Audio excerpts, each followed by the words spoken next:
Saludamos a la gente que nos sigue a través de rcr750.com, rcr750.com, rcr750.com. Vaya por favor y nos ve en rcr750.com. Allí nos puede ver en vivo, también nos puede escuchar en vivo.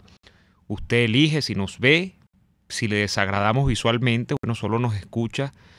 Si no le agradamos auditivamente, entonces usted nos silencia y nos ve. Entonces es como el cine mudo, pero bueno, eso es una decisión individual de cada quien. Si no, bueno, no nos vea, pues.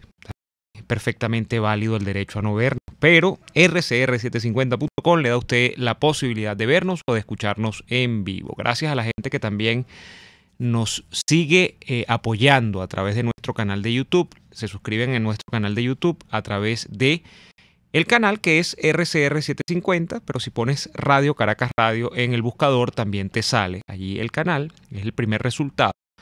Cuando llegues al canal, pasa por Go y cobra 200. Suscríbete, dale al botón que dice suscribirse, el botón rojo que está a mano derecha. Se suscriben, nos apoyan, cosa que le agradecemos muchísimo. Gracias a la gente también que sintoniza en Periscope. Y bueno, hoy además es un día muy especial, este 27 de agosto del año 20, porque ese hermano que me dio la vida, que es Daniel Lara, está llegando a sus primeros 40 años de edad. Pero no se le notan. Yo tengo más canas que Daniel ya. El que me lleva 8 años, ya yo me he puesto más viejo que él más rápido. Entonces, ya eso es ganancia. 40 años para Daniel, que entiendo está celebrando. Por eso va a llegar un poco demorado el día de hoy.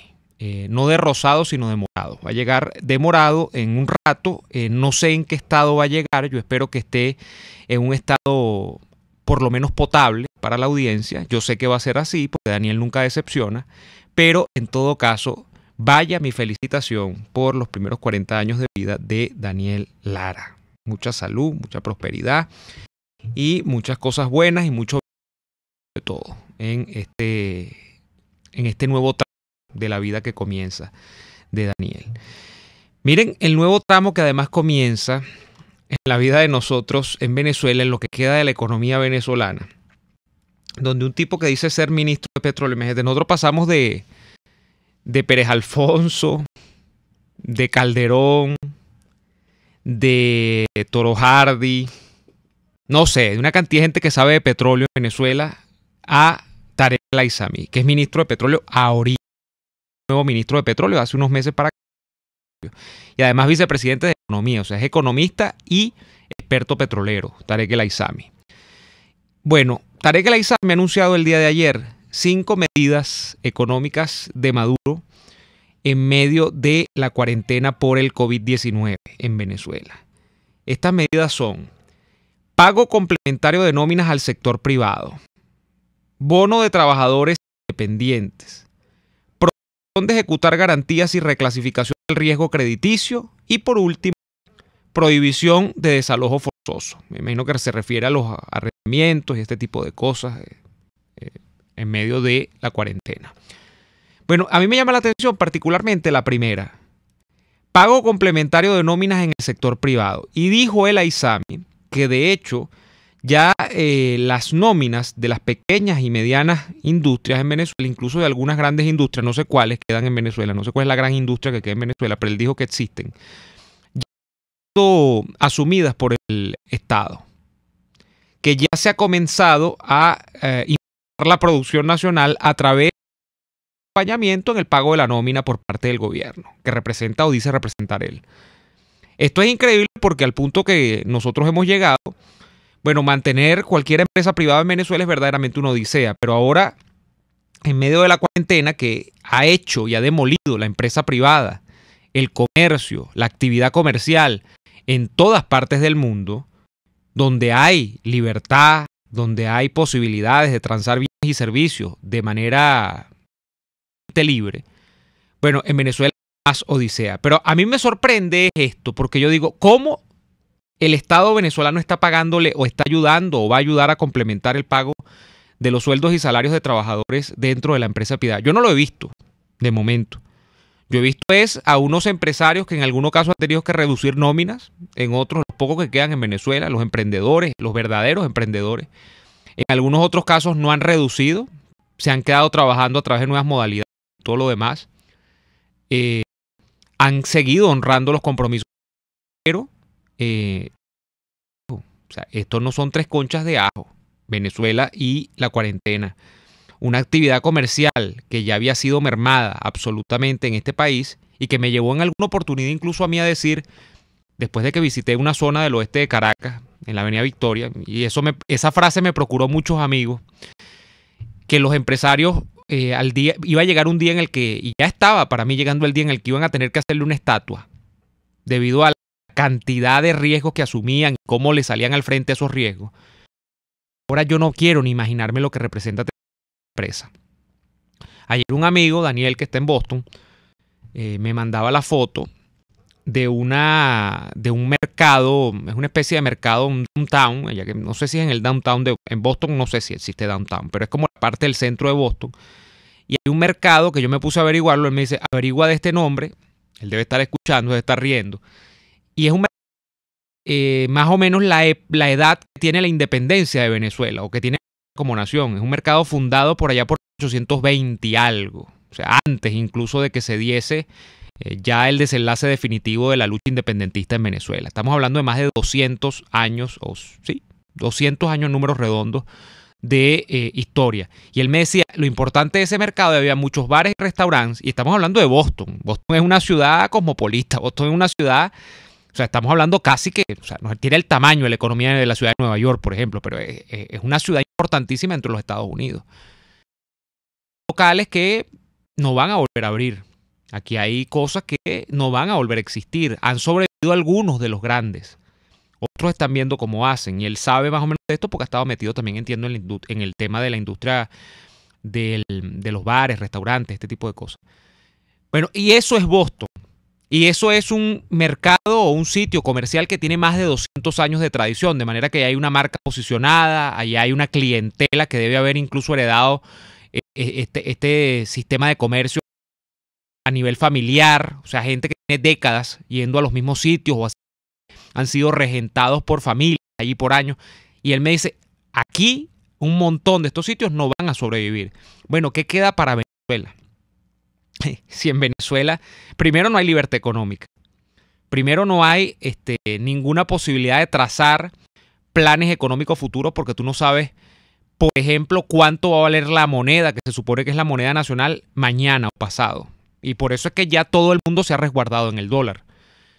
Después de allí, bueno, está todo un sistema de persecución al que ejerce la actividad comercial, de persecución a la empresa privada, bueno, a través de mecanismos tanto legales como paralegales. Y eso va desde el sistema de tributación hasta, bueno, cualquier cantidad de vacunas que se le cobran a los comerciantes. Y aquí están desde los que venden materias primas, es decir, de los que tienen un puesto municipal en un mercado, hasta estos que tienen productos terminados, que son personas que venden, por ejemplo, como nuestros clientes, el sabor de la nona, como la gente que vende los helados. O sea, es complicadísimo, es complicadísimo. Entonces, yo no entiendo, yo quisiera saber cómo va a ser el Estado venezolano en boca de Tarek El Aissami, que repito, es experto petrolero y es economista, yo no sabía, para amortizar o de alguna manera a paliar el tema del pago de nóminas dentro de la empresa privada. Ellos dicen que ya lo están haciendo. Yo no conozco la primera que esté recibiendo incentivos del Estado venezolano para pagar las nóminas de sus trabajadores.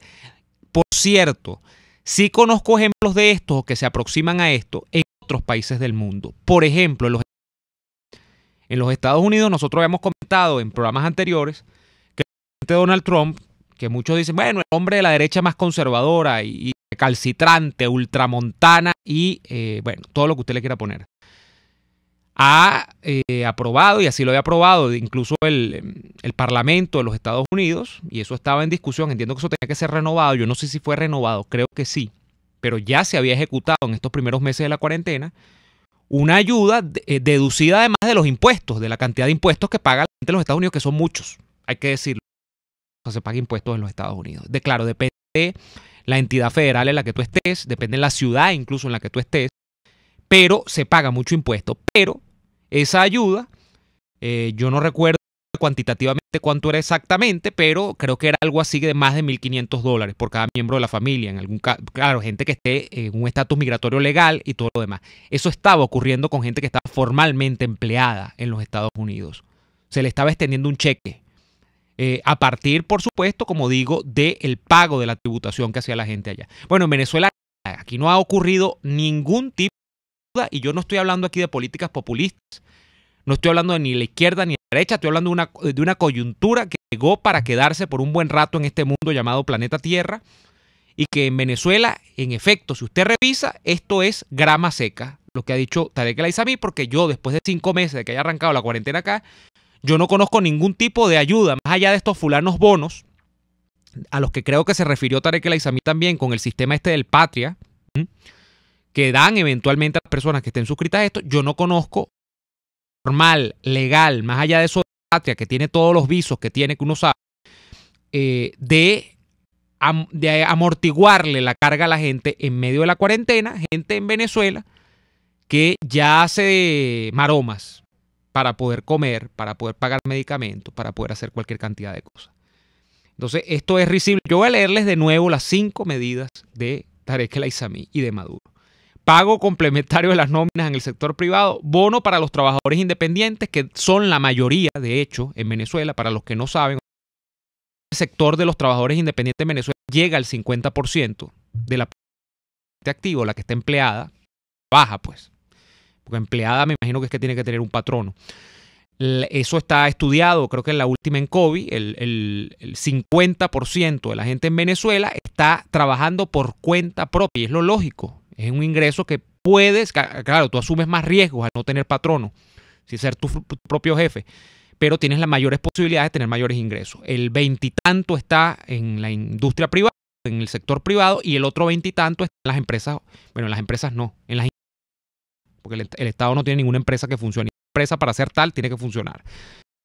El 50% de las personas en Venezuela, la mitad de la población que trabaja por cuenta propia en algo. Bueno, que les van a dar un bono, no sé cómo será. Prohibición de ejecutar garantías y reclasificación de riesgo crediticio. Esto tiene que ver, me imagino yo, con las tasas de interés en los bancos. Y además de, de frente a la premio de que una persona tenga que pagar un crédito, bueno, no puede haber el mismo rigor en un sistema normal que en un sistema donde está existiendo una cuarentena, una inactividad propia de la economía. Y la prohibición de los desalojos. Esto tiene que ver con yo lo veo con los alquileres, ¿no? Tanto de locales comerciales como sobre todo viviendas en este caso. Entonces, bueno, estas son medidas que, por cierto, repito, en otras partes del mundo ya se han puesto en marcha independientemente del signo ideológico del gobernante. En Europa he visto lo mismo también. En Europa se pagan muchísimos impuestos, varía de acuerdo al país, por supuesto. Pero en Europa parece haber un consenso por aquello que se llamó en alguna época y se puso de moda el estado de bienestar. Y el estado de bienestar paga muchos impuestos y se supone que el Estado debería hacerlo bien, también debería retribuir eso en principio en salud y en educación, que son servicios públicos. Entonces, en medio de la pandemia, bueno, esto se ha reforzado y se supone que el estado de bienestar se ha acrecentado en Europa. Pero ese es harina de otro costal discutir si esto es correcto o no es correcto. El caso es que estas medidas similares, es lo que quería cerrar yo con esta idea, se han hecho en otros países, se están ejecutando, amén, cuál sea la ideología del partido, pero se han hecho. En Venezuela se está anunciando esto. Yo le veo mucha dificultad a esto de entrada porque 5 meses después yo no veo realmente ninguna garantía de nada. Así, para empezar, por lo primero, que es la atención de la contingencia de salud del COVID, ha sido el desastre que ha sido en Venezuela. Bueno, imagínense todo lo que tiene que ver incluso con la economía, que para mí, o sea, no es que es secundario, pero obviamente la salud está primero, porque si usted no está bien, produce. Entonces, si la atención de la salud ha sido desastrosa y calamitosa, bueno, ya luego que puede esperar uno de la economía, el manejo de la economía que tenga esta gente, que para empezar no entiende economía y que tiene manejando la economía un tipo que es lo que es Tarek El Aissami. Vamos a ir a la pausa comercial y luego de la pausa comercial venimos con más de Y Así Nos Va. Ya venimos. Usted escucha Y Así Nos Va con Daniel Lara y Neomar Hernández, solo por RCR 750 AM. Puedes seguirnos en nuestras redes sociales. En Twitter, @RCR750. La Radio TV. Hay sabores de helados que enamoran. Sabores como los que consigues en Il Cuore di Gelato. Por ejemplo, si te gusta la mantequilla de maní, tienes que probar la textura y el sabor de su helado de maní. Te encantará. Esta y otras delicias las consigues en Il Cuore di Gelato. Disfrútalas en el nivel feria del Centro Comercial Multiplaza El Paraíso, frente a las escaleras mecánicas. Il Cuore di Gelato. Helado que llega en el corazón. ¿Necesita hacer una remodelación o instalación en porcelanato, cerámica, mármol, spacato, entre otras? Llame a Mundo de Remodelaciones, 414-032-5419. Trabajos 100% garantizados y confiables. Quedará satisfecho. Yo lo recomiendo.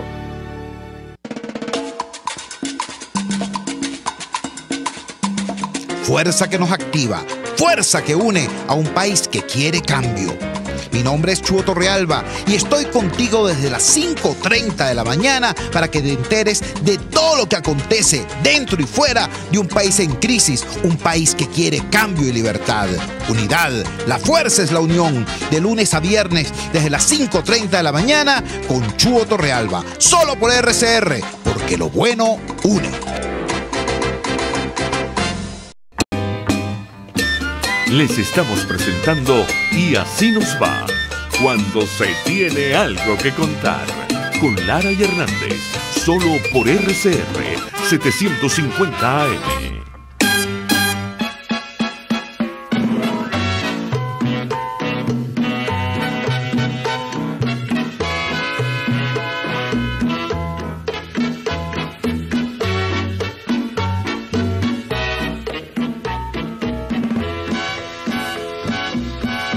Ay, qué noche tan preciosa. Daniel, tú sabes que la versión del cumpleaños de, creo que es Emilio Arbelo, ¿no? Ese es clásico. Emilio Arbelo. Ah, yo tengo el disco original en la casa. Feliz cumpleaños, Daniel. ¿Cómo se siente ver las verduras después de los 40 años? ¿Cómo las ves? Gracias, querido hermano. Muy bien, la veo tranquilo. Todo se ve en calma, todo se ve en tranquilidad. Cuando uno entra al área de verduras del supermercado, o cuando va al mercado donde está la sección del vendedor de verduras, uno ve las coles bellas. Uno no compra ya los pimentones por el precio, sino por la apariencia, ¿no? Dice, oye, qué belleza de pimentón, ¿cómo no me lo voy a llevar? Eso es la madurez, mi hermano. Todos llegaremos. Tú siempre me lo dijiste, yo le tengo miedo a ese momento, pero ya estoy empezando, ya estoy viendo uno ve, exacto, ve las hortalizas y uno lo que pasa es que todo tiene un límite, claro. Si tú ya cuando empieces a lavar el ajoporro, ya estás gagá, pues. O sea, porque verle la belleza a un ajoporro por alguna parte es como complicado. Ajá. Pero hay de todo, ¿viste? Hay de todo. O sea, la madurez tiene sus cosas. Por ahí, mira, por ahí Joaquín Lombardi me dice, o me preguntaba temprano, o quería preguntarte a ti, si después de los 40 la opinión de la gente todavía vale, o ya se está poniendo muy vieja para valer. O sea, dice... Mira, a mí la opinión de la gente dejó de interesarme como a los 17 años. Por eso no importa qué edad tengas, ya eso no importa. Por tanto, ya, a mí, mira, me viene. Ahora, lo que sí tengo que hacer, Leomar, es agradecer a la gran cantidad de personas que me han hecho llegar sus felicitaciones a través de las redes sociales. Han sido muy amables. Y, por supuesto, hay gente que ha tenido deferencias particulares. Gracias a Mileni Silva, a Joaquín Lombardi, gracias a Adam Burgos, gracias a nuestra querida amiga en Tampa, Medina, la maracucha. Alba Medina. Gracias a todos los que nos han hecho llegar, por supuesto, gracias a todos los oyentes de la emisora, también nos han hecho llegar sus felicitaciones. Ahora, yo lo que sí te digo es una cosa. Uh-huh. Yo me puse a pensar hoy, ¿no?, en el tema, es lo que no sé, me dio por ahí. Uh-huh. ¿Sí? Vaina de los 40 años. Uh-huh. Me puse a pensar en lo que significaba cumplir años antes en Venezuela, ¿no? O sea, y qué significaba además el tema de las edades, de las décadas, cuando llegaba a las décadas. Entonces ya cuando uno llegaba a los 10 años, ya era una cosa importante. Ya 10 años no estaba en cuarto grado y eso. Y llegar a los 20 años era también algo incluso más importante que llegar a los 18, porque uno llegaba a los 18 años y era mayor de edad, pero llegar a los 20 años era también una cosa importante. Llegar a los 30, sin duda también es algo que tiene su importancia. Llegar a los 40, llegar a los 50, los 40 años, entonces es la edad de la gente madura, de la gente que supuestamente es madura, supuestamente. A los 50 años es la edad de ya la gente estar en condición de ¿cómo se llama? Del medio cupón y tal. Los 60 años ya es la edad del que se va a jubilar. Los 70 años es la edad del abuelo agradable. Los 80 años es la prórroga. Es la ñapa. Es la prórroga, claro. Pero qué lamentable que todos esos asuntos pasen a un segundo plano cuando estamos en condiciones y en situaciones como las que se viven en Venezuela. Bueno, tú ves lo que significa la niñez en Venezuela. O sea, la niñez en Venezuela es, bueno, los padres que han logrado mantener a sus hijos, de darle a sus hijos una niñez en Venezuela, en esta Venezuela, me recuerdan al personaje de Roberto Bellini en La vida es bella. O sea, ese padre que hace todo lo posible, metido en un campo de concentración con su hijo, hace todo lo posible para distraer a su hijo y abstraerlo del hecho de estar viviendo en un campo de concentración con el triste destino que le iba a corresponder. Así es. Esos son los padres hoy de niños en Venezuela. Y uno lo sabe, uno lo entiende, lo ve. El tema de llegar a los 20 años en Venezuela. ¿Cuántos muchachos no le escribe a uno por ahí que están estudiando en las universidades o que se han tenido que abandonar sus estudios e irse a cualquier país porque hasta ir a vender chucherías en una calle de Sudamérica les es más ventajoso para su vida que estar en Venezuela sometidos al hambre, al hampa, a la carencia, a la penuria? ¿Cuánto treintañero venezolano que a los 30 años se estimaba, porque uno se graduaba de la universidad a los 21, y a los 30 años se estimaba que ya la gente estaba casada, tenía hijos, casa propia, carro propio, toda aquella cosa? Eso era lo normal a los 30 años. Y cuando te encuentras con la Venezuela de hoy, te das cuenta que también esa segunda, lo que llaman esa segunda juventud, de los 30 años, se ha convertido en una gran desgracia.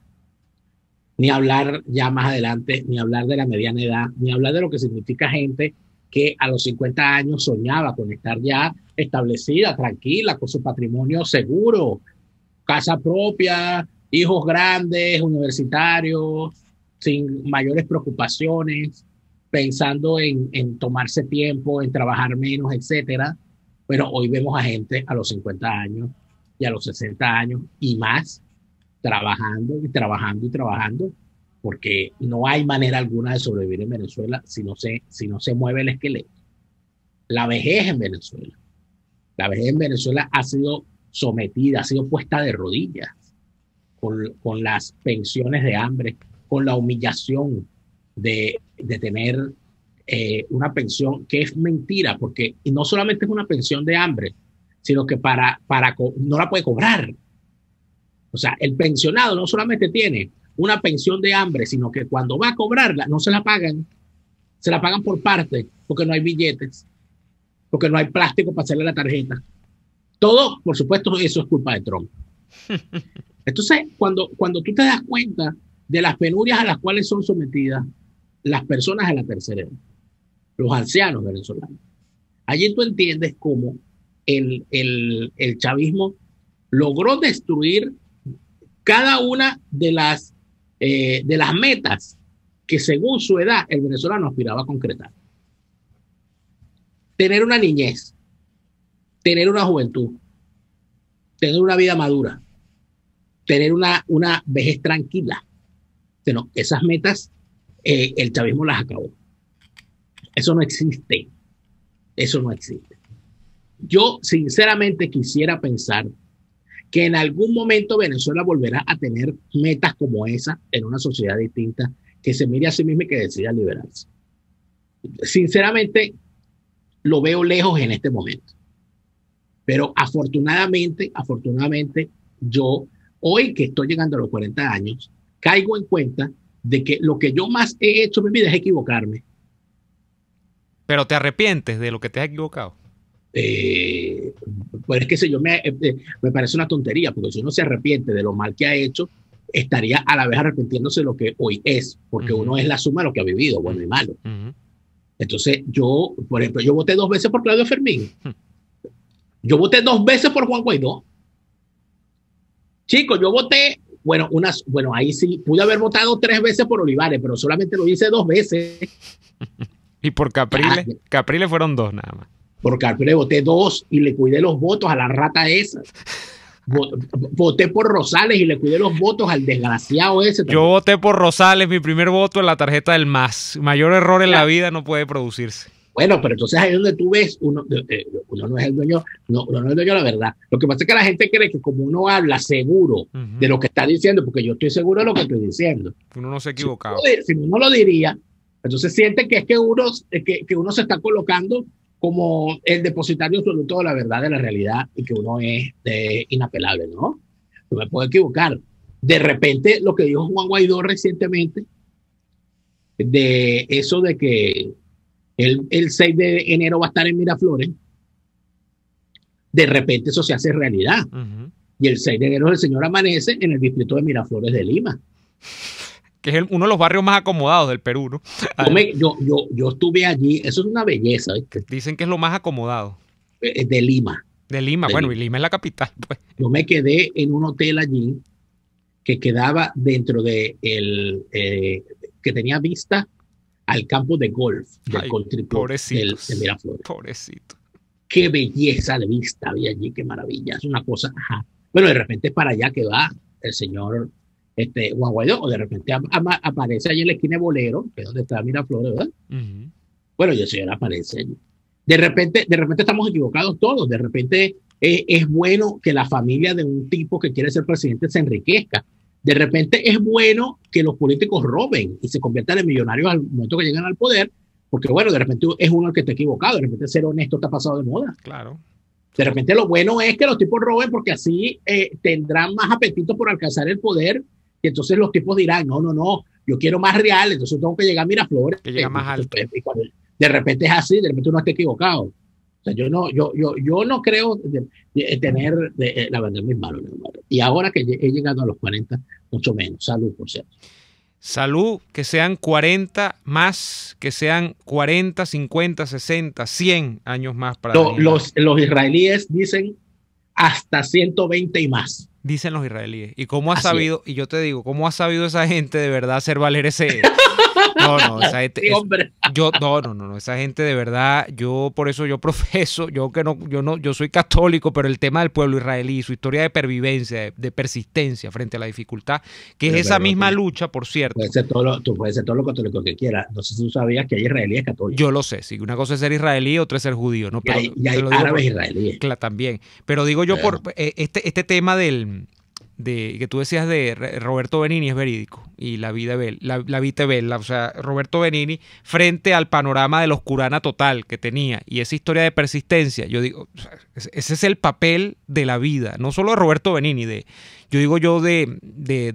las circunstancias y el hombre frente a esas circunstancias. Entonces, de verdad que bueno, que las enseñanzas sean, Daniel, que las enseñanzas sean valederas en estos próximos 40, 50, 60 años más, y que de verdad todo lo mejor para ti. Te quiero mucho, Daniel. Un abrazo. Gracias, hermano. Yo sé. Nosotros afortunadamente tenemos una hermandad que no es culpa ni de Janet ni de Xiomara, sino de Jaime Nestares. Sí, es el padrino de esta hermandad. Vamos a ir al corte comercial. Mira, vamos a ir al corte y vamos a regresar con una sección que a la vez es relato de una experiencia, porque voy a contar la experiencia que he tenido hoy. Muy bien. A través de nuestra sección de hoy. Así que vamos al corte y ya venimos. Ya venimos. RCR les está presentando a Lara y Hernández en Y Así Nos Va por su 750 AM. Sintonícenos a través de Periscope, @RCR750, la radio que se ve. A tuplata.com.be la cuarentena no los detiene. Siguen haciendo envíos desde los Estados Unidos a Venezuela sin complicaciones. Además de eso, buscan tu carga en Tampa, Orlando y Miami sin ningún costo adicional. Sí, no tienes que moverte. Van hasta la puerta de tu casa y se encargan de todo. Tuplata.com.be con promoción de servicio de pick-up gratis. Hasta en la cuarentena tuplata.com.be. En los envíos te da la tarifa más baja y en el menor tiempo. Luego de un buen almuerzo, lo mejor es comerse un postre. Prueba las deliciosas tortas que te ofrecen en Il Sapore de la Nonna. La de la casa, cargada de ese sabor a chocolate oscuro que tanto te gusta. El cremoso tres leches o la torta de zanahorias. Y pregunta por el delicioso café de Il Sapore de la Nonna. Si dices que vas de nuestra parte, te regalan un café. Visítalos en la avenida Victoria, diagonal a la bomba de gasolina Guayana. Il Sapore de la Nonna, el sabor de Italia en Caracas. RCR 750 AM, porque lo bueno une.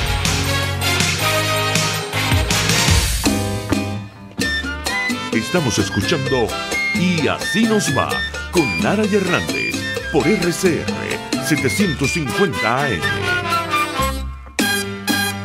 Recordar hechos y situaciones de la historia forman parte de nuestro día a día. Y hoy vamos a comparar aquellos momentos de ayer y hoy. La historia no miente.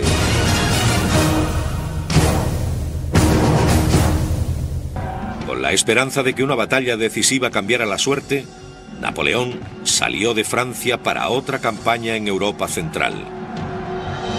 En el otoño de 1813, los aliados capturaron a Napoleón en Leipzig, gracias a su superioridad numérica.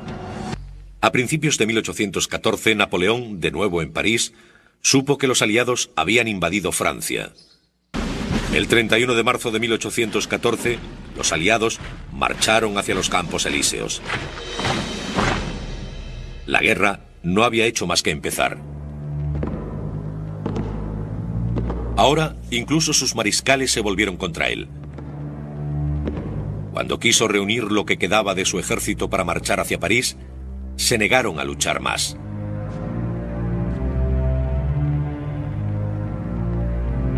El 12 de abril de 1814, Napoleón renunció a su trono. Un barco de guerra inglés llevó a Napoleón al exilio. Con 45 años, había ganado y perdido todo un imperio. Se le concedió una pequeña casa ubicada sobre una colina a 300 metros sobre el mar. Siendo aún un soberano, este sería su nuevo palacio donde esperaba pasar el resto de su vida. Bueno, no sé si es la voz de Félix Rodríguez de la Fuente, parece. Está narrando ese documental. Pero, Daniel, tú estás en el sitio y hoy fuiste precisamente al sitio en donde le pusieron un paraguas a Napoleón y lo conociste de manera directa. Cuéntanos eso, Daniel. A ver, perdimos a Daniel. Daniel. Aquí estoy. Has vuelto. No, que digo yo que tú estás en un sitio histórico. Además, hoy especialmente fuiste a visitarlo, entiendo, el sitio donde le pusieron un paraguas a Napoleón, al pequeño gigante. A Le Petit Caporal. Ajá. Bueno, tú sabes que yo tenía, cuando yo no conocía la historia de esta ciudad, hasta que llegué acá, obvio, y empecé a investigar. Y resulta ser que me encuentro con lo que fue la batalla de Leipzig. Y el significado de esa batalla. Y no solamente eso, sino que esta gente es muy orgullosa de lo que es su historia. Y acá hay un monumento que tuvo 15 años construyéndose, que es el Monumento a las Naciones. Yo le envié a producción una foto por allí que me tomé hace un rato, allá en ese monumento. Monumento a las Naciones, el cual se dice que es el monumento, el memorial más grande de Europa, hecho especialmente para conmemorar lo que fue esa batalla sellada el 18 de octubre de 1813. la sexta coalición, los ejércitos de Prusia, Rusia, Austria y Suecia, derrotaron a los ejércitos de Napoleón y lo pusieron en fuga. 20% de los soldados que participaron en la batalla murieron. Y podría decirse que marca el principio del fin de Napoleón Bonaparte. Después de esa derrota, Napoleón no sería el mismo. Y sí, pero fíjate tú que la significación, el monumento es una belleza, debo decir. El monumento, yo lo había visto mucho en fotos, en videos y tal, pero ir y ver los detalles que tiene el monumento, subir a lo más alto de ese monumento y ver la ciudad de su esplendor. Pero lo más importante es ver los detalles que tiene ese gran monumento que tiene. Una de las cosas que me llamó la atención es que en la base del monumento aparece abajo, al pie del monumento, a nivel de la gente que va a verlo. Y ahí están viendo el arcángel Miguel, arcángel guerrero, patrón de los ejércitos, protector de los ejércitos. Pero lo interesante es cómo en la imagen aparecen dos mujeres abriendo la puerta, abriendo las puertas para que entre el arcángel Miguel con sus alas desplegadas y su espada en la mano. Eso, por supuesto, es una obra que desde el punto de vista de la propia representación es majestuosa. Es el poder gráfico que tiene es maravilloso. Y además de eso, es imponente y te permite entender lo que significa para esta gente y para quienes erigieron ese monumento, lo que significó esa victoria. Pero, ¿qué estaba pasando en 1813 en Venezuela? ¿Qué estaba pasando en 1813 en el mundo? Bueno, en 1813 España estaba bajo la bota napoleónica. En 1813 estaban los Estados Unidos recuperándose de una grave escaramuza que en realidad fue un acto de los Estados Unidos posteriormente. En Venezuela estaba Simón Bolívar en medio de la campaña Admirable y estaba sobre todo Venezuela en aquel problema gravísimo en el que se iba a comprometer la existencia misma de los venezolanos con lo que posteriormente se le ocurriría a Bolívar en 1814 con el famoso decreto a muerte y la levantada en armas del demonio que significó Boves. Todo eso, si tú revisas ese año, si tú revisas ese momento en el mundo, te das cuenta de que el mundo estaba en llamas. O sea, el mundo estaba en guerra. Y estando el mundo en guerra, en aquel momento, y bajo tiranías, bajo regímenes, obviamente, podía decirse de ellos cualquier cosa, menos hablar de la palabra democracia o la palabra libertad. Hay que decir que hoy, cuando muchísima gente habla y dice y piensa que el mundo está muy mal, que estamos de guerra en guerra, que las cosas van de mal en peor, hay que decir que no es una cosa casual. Tú te pones a revisar y encuentras más o menos a los mismos actores, encuentras más o menos las mismas peleas y encuentras más o menos a los mismos villanos.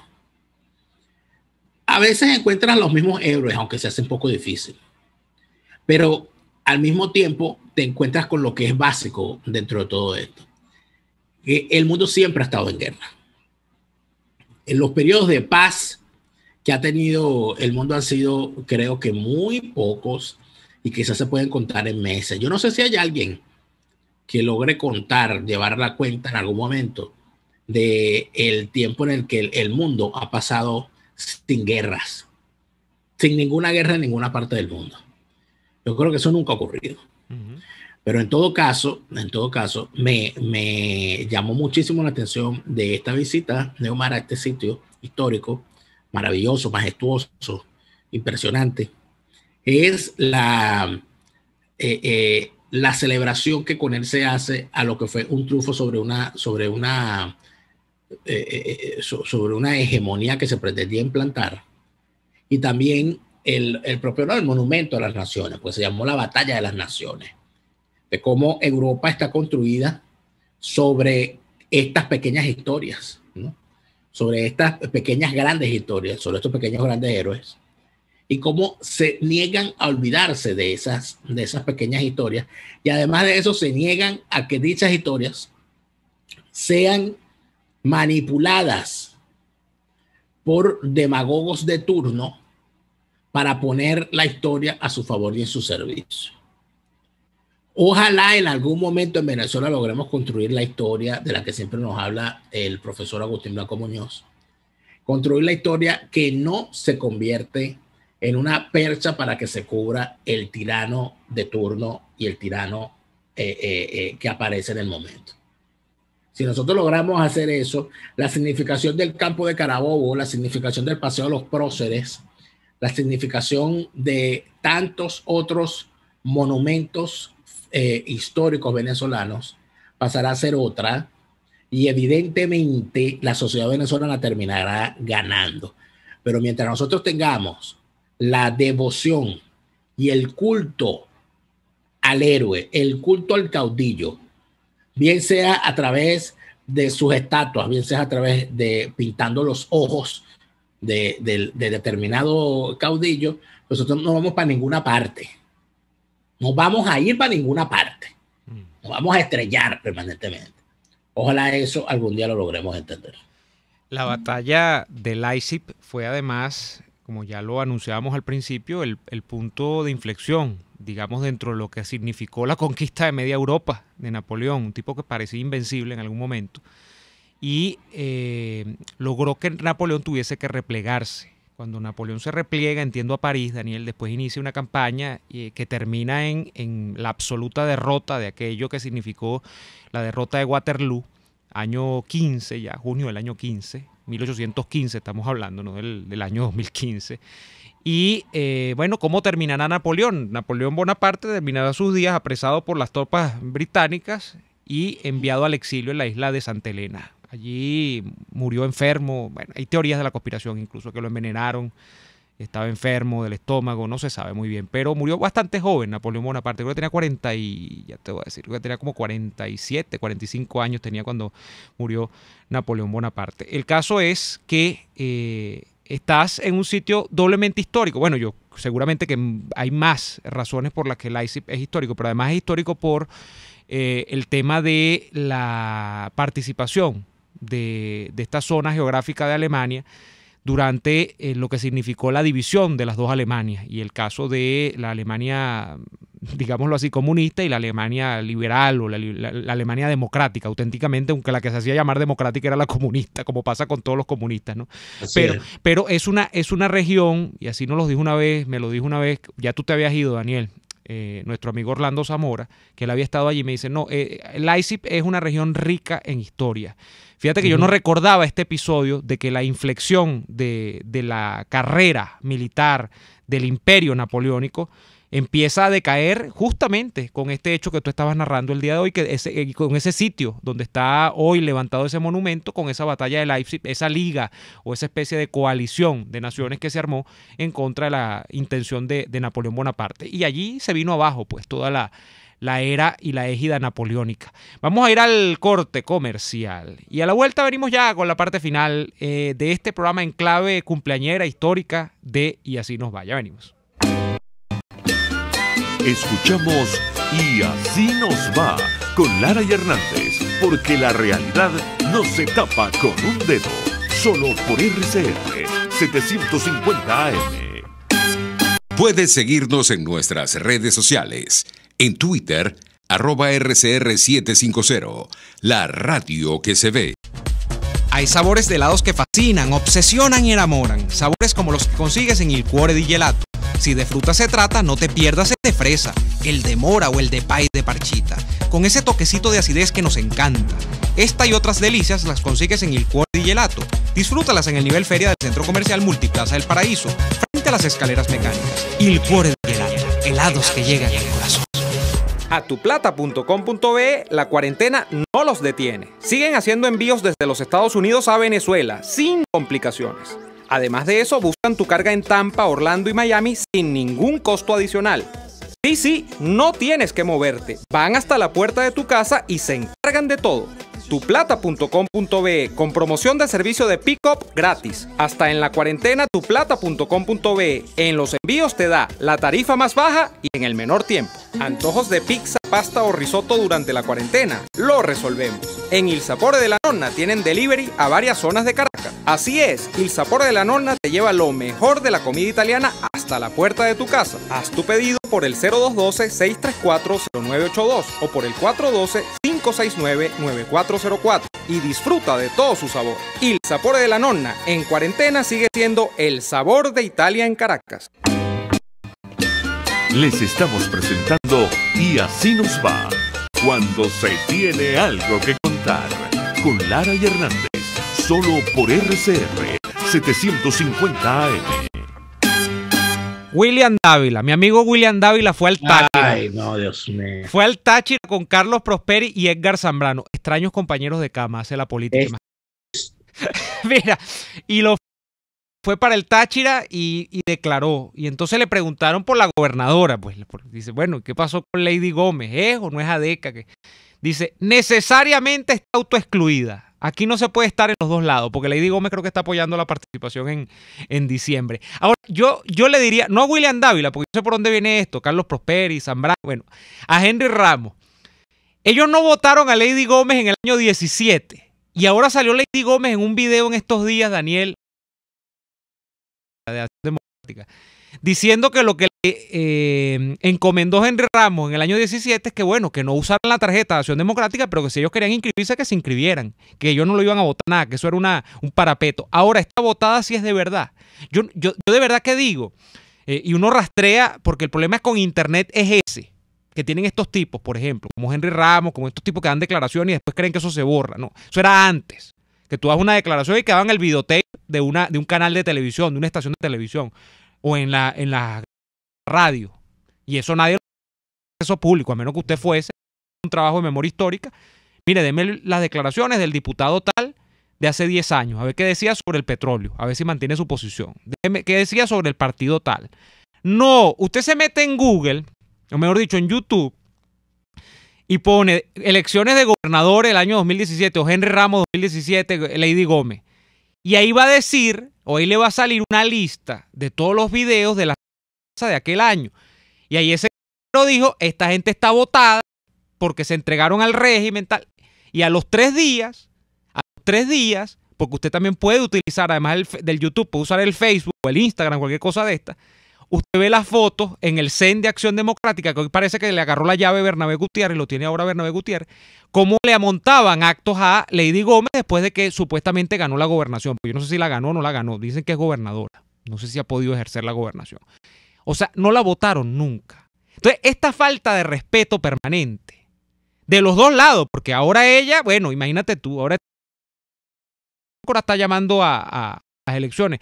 Decía Rafael Poleo que es porque ella va a ser candidata presidencial de Bernabé. Mete el disparate. O sea, aquí ya perdimos los papeles. Esto es como comenzó la hora loca. Saquen el confeti, el papelillo y todo lo que usted quiera. Bueno, y por el otro lado, los excluidores. No, está autoexcluida. Y ahí estaba. De verdad, Daniel, qué show. Yo me divierto muchísimo con todo esto. Mira, yo no, porque detrás de todas las estupideces de ese soberano papanatas que Ávila. Oye, no, eso no está bien. De ese imbécil congénito que oye, no me parece. Y de ese espectro que es Edgar Zambrano. Por Dios. Detrás de todos ellos, lo que hay es la nada. O sea, ¿qué significa esa gente en la historia? Son una flatulencia de la historia. Por Dios. Analicemos la historia de Venezuela, a ver si en algún momento 3 vagabundos van a estar en algún libro. En el diccionario de la imbecilidad nacional, pues probablemente con destacado papel. Pero caramba. Fíjate, estamos hablando de Napoleón, estamos hablando de Wellesley. De Leipzig, de la historia, de las dos Alemanias. Y terminamos hablando de Bolívar, hablamos de Bolívar, y terminamos hablando de estos microbios, ¿no? De este pleito de vecindad. Un pleito de vecindad. Una cosa terrible. La vecindad de Chávez, digo, del chavismo. Qué fastidio, padre. Oye, vale. Mira, a mí sí me fastidia esta gente. Mira, vamos a leer algunos mensajes. Yo quiero leer algunos de los mensajes que con tanto cariño te ha enviado la gente a través de YouTube. Feliz cumpleaños, hijo. Dios te bendiga. Te dice Sobeira Herrera. Ladies Camacho, feliz cumpleaños. Que cumplas mucho más en salud y prosperidad. Adiel Mayora y Ladies. Te lo desea Daniel Sánchez. Te saluda también desde Boston. Y me recuerda que el sitio histórico que yo hacía referencia hace un rato, que empecé hablando también de sitios históricos del comercio, es Quincy Market, en el downtown exactamente de Boston. Y aquí indican algunos oyentes que yo o que buscaron el asunto, que dicen que el mundo ha 25 años de paz en 5.000 años. Dicen, imagínate tú. O sea, un cálculo. Solo 25 años. 25 años de paz en 5.000 años. ¿Cuánto ha tenido Venezuela en los últimos 21 años? Yo creo que 2 meses. No, Venezuela nació en guerra y la guerra no ha parado. Esa es tu hipótesis general sobre la situación de Venezuela.